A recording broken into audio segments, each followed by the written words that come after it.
சங்கீதம் 54. தாவீது தங்களிடத்தில் ஒளித்து கொண்டிருக்கிறான் என்று சீப்புரார் வந்து சவுலுக்கு சொன்னபோது நெகுனோத்தில் வாசிக்க தாவீது பாடி ராகத்தலைவனுக்கு ஒப்புவித்த மஸ்கீல் என்னும் சங்கீதம்.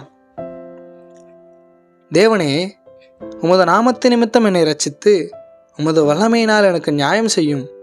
தேவனே, என் விண்ணப்பத்தை கேட்டு என் வாயின் வார்த்தைகளுக்கு செவிகொடும். அந்நியர் எனக்கு விரோதமாக எழும்புகிறார்கள், கொடியர் என் பிராணனை வாங்க தேடுகிறார்கள்.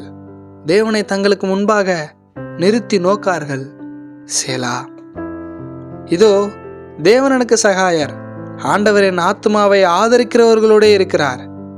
அவர் என் சத்துருக்களுக்கு தீமைக்கு தீமையை சரிகட்டுவார். உமது சத்தியத்து நிமித்தம் அவர்களை நிர்மூலமாக்கும். உற்சாகத்துடன் நான் உமக்கு பலியிடுவேன்.